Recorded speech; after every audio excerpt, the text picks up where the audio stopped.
The battlefield had fallen silent. The echoes of the last blast finally faded into the stillness, leaving behind a world of smoke and ruin. Twisted metal and broken stone littered the ground, a grim testament to the ferocity of the fight. The retreat had already begun. Soldiers from both sides were being evacuated, their forms ghostly apparitions in the drifting haze. Amidst the wreckage, one alien warrior lay trapped. A massive support beam had collapsed, pinning him to the earth.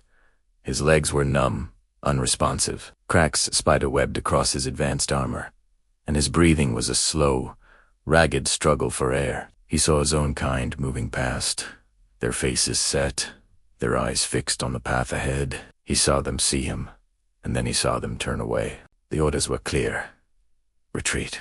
No one was to stop for the wounded. The long, brutal war had drained their resources, and the rigid discipline of their military left no room for sentiment or hesitation. A soldier who couldn't move was a soldier already lost. With a surge of desperation, the warrior tried to free himself. His claws scraped uselessly against the concrete, digging shallow grooves, but failing to gain any purchase. The beam didn't budge. He looked toward the retreating figures of his comrades, a silent plea in his gaze. None turned back. He knew what it meant. He was to be abandoned. He closed his eyes, his 3 hearts pounding a slow, heavy rhythm against his ribs, and waited for the inevitable end. Then, footsteps. Soft, but deliberate, crunching through the debris. He braced himself. It had to be an enemy patrol, come to finish the job. He envisioned a weapon raised, a final, blinding flash. But as the figure emerged from the smoke, it wasn't what he expected. A lone human soldier stood before him, his silhouette framed by the gray light. He was covered in a thick layer of dust and ash. His left arm hung stiffly at his side, clearly injured, but in his right hand, he clutched a standard-issue field kit. The human's eyes scanned the immediate area, checking for threats before his gaze settled on the trapped alien. Then, he crouched down. Instinct took over. The alien warrior bared his fangs in a reflexive snarl, a threat he no longer had the strength to back up. He had fought humans many times. He had heard the stories of their ferocity, their stubbornness, their sheer, maddening unpredictability. He braced for violence, for the final blow. Instead, the human placed a hand on the massive beam, testing its weight. He grunted, a sound of effort. The alien stared, utterly bewildered. This was wrong. Helping an enemy, it was forbidden. On every world, in every army he had ever known, such an act was treason. The human soldier planted his feet firmly, finding his footing in the rubble. He bent his knees and pushed, his entire body strained with the effort. The beam shifted, maybe an inch, but it was enough. The crushing pressure on the alien's lower body eased slightly. He gasped, a sharp, involuntary sound, as pain and relief warred within him. The human adjusted his stance, took a deep breath, and pushed again. His muscles trembled under the immense strain. Dust and small bits of concrete rained down from the disturbed wreckage. He pushed again and again, each attempt a silent battle against gravity and exhaustion. Finally, with a great, grinding groan, the beam rolled to the side, freeing the alien warrior. He was free, but he couldn't stand.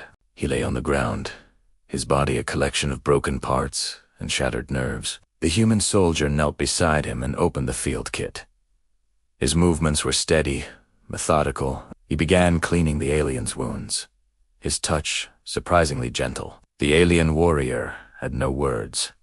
He had been trained since birth to see humans as nothing more than rivals, as obstacles to be overcome. Yet this one showed no hostility, no malice, only a quiet, focused determination. The human tore a strip of cloth from his own tattered uniform and used it to bind one of the alien's damaged joints, creating a makeshift splint. He checked the alien's airway, making a small adjustment to his position to ensure he could breathe more easily. In the distance, the low rumble of engines grew louder. Extraction craft were returning.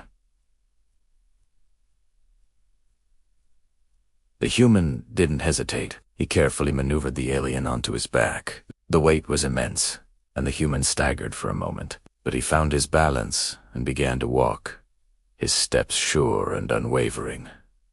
The alien had never been carried. Not once in his life. Warriors of his kind were expected to crawl to safety or die with honor. This sensation of being supported, of being protected by an enemy, was deeply unsettling. It went against everything he had ever been taught. The path to the extraction point was long and treacherous. They moved through shattered corridors and across open, debris-strewn plazas. Along the way, other human soldiers saw them. They would pause, their expressions a mixture of surprise and curiosity, but none interfered. They seemed to understand. No one questioned the act. A profound realization began to dawn on the alien warrior. Humans measured conflict differently. Victory, it seemed, was not their only objective. To them, the value of a single life, even the life of an enemy, could outweigh the cold logic of war. When they finally reached the evacuation zone, a team of human medics rushed forward. The soldier who had carried him set him down with remarkable gentleness, then stepped back.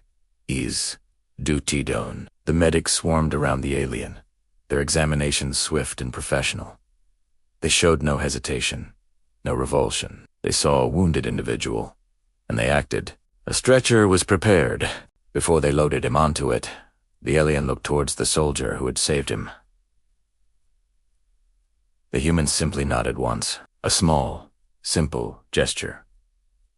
It wasn't for recognition. It wasn't a prelude to negotiation or a demand for surrender.